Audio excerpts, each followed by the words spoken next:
салом дӯстон, ҳамлагар ва ситораи португалии Ал-Наср Криштиану Роналду беҳтарин нишонзан дар соли 2023 гардид. дар бозии даври ниҳоии чемпионати Арабистон дар соли 2023 нишонзани португалии 38 сола ба дарвозаи Ал-Таваун гол зад ва шумораи голҳои худро ба 54 расонид. ҷои дуюмро дар ин рӯйхати нишонзанҳо Ҳарри Кейн ва Килиан Мбаппе аз ПСЖ тақсим мекунанд ки онҳо 52 голӣ дар ҳисобашон доранд. дар ҳисоби ҳамлагари Манчестер Сити Эрлинг Холланд бошад 50 гол дар як соли тақвимӣ сабт шудааст.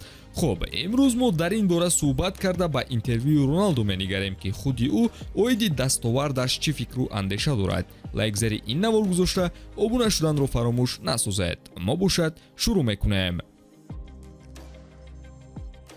дӯстон, навори мо бо дастгирии ширкати 1x омода шудааст. рақобатҳои футболӣ ва дигар навъи варзишро бо хизматрасониҳо ва коэффициентҳои баланди ширкати 1x боз ҳам ҷолибтар гардонед. он ҷо регистратсия осон буда пардохт аз тамоми гӯшаи канори дунё бароятон дастрас мебошад. ана барои обуначиёни канали Футбародарон бошад иқдоми махсус омода намудаанд ки дар аввалин пардохт бо помакоди тачфут ба ҳисоби шумо то $100 бонус дода мешавад. силкаи заруриро дар комментария мегузорем. ба ҳама муваффақият. ширкати Hopper HQ ки ба кор бо сомонаҳо машғул аст, рейтинги ситораҳои варзиши ҷаҳонро аз рӯи натиҷаҳои соли 2023 эълон кард. хабар медиҳад Sport.kz.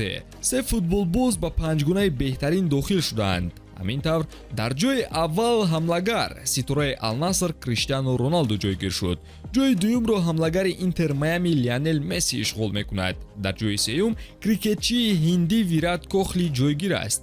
ин ширкат ҳамлагари Ал-Ҳилол Неймарро ба мақоми чорум гузоштааст. ана дар охир бошад бозингари Лос-Анҷелес баскетболбоз Леброн Ҷеймс ҷойгир шудааст. ёдовар мешавем ки Криштиану Роналду аз моҳи январи соли 2023 дар дастаи Ал-Насри Саудӣ бозӣ мекунад. созишномаи шартномавии ӯ бо клуб то соли 2025 ба нақша гирифта шудааст. дар мавсими имсола Роналду дар ҳайати Ал-Наср дар ҳама мусобиқаҳо 24 бозӣ анҷом дода ки дар он 23 гол ва 11 ассистро ба қайд гирифтааст. расо баъди беҳтарин натиҷаро бо 54 гол ба қайд гирифтан, Роналду ба рӯзноманигорон интервю дод ки тарҷумаи онро боло якҷо мебинем. медонӣ рақамҳо туро пайгиранд, ту рақамҳоро не. беҳтарин нишонзани ҷаҳон чӣ ҳиссиёт дорад барояд? хурсандам. соли бобарор бароям ҳам аз ҷиҳати даставӣ ва ҳам аз ҷиҳати инфиродӣ буд. голҳои зиёд ба самар расонидан натиҷаи хуб аст. дар Ал-Наср ва мунтахаб ин натиҷаро доштан ифтихор аст ва ман талошамро идома медиҳам.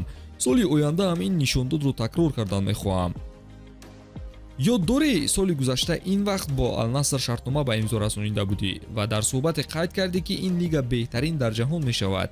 37 шабака имрӯз онро нишон медиҳад ва мухлисон ҳам зиёд шудааст.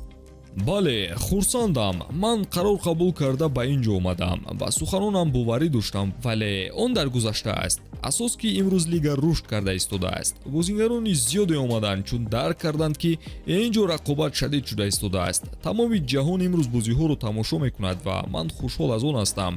ин корро идома медиҳем ва агар ягон футболбози ботаҷриба ба ин ҷо омадан хоҳад, мо истиқбол хоҳем гирифт. аз ҳама чизи асос барои ман ин аввалин шуда гӯям ки ту беҳтарин нишонзан гаштӣ. ман зиёд хушҳолам. пешвақтам гуфта будам, талош кардан натиҷа медиҳад ва ман ба ҳамдастаҳоям ташаккур гуфтан мехоҳам, чунки бе онҳо ин натиҷа ба даст намеомад. мухлисонам ҳамавақт дастгир ҳастанд ва ман ин корамро идома хоҳам дод. ташаккур барои суҳбат. раҳмат.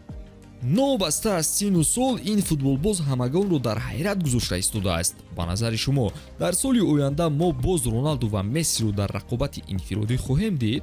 фикру назаратонро дар комментария қайд карда навори ҷадидро мунтазир бошед. хайр дӯстон.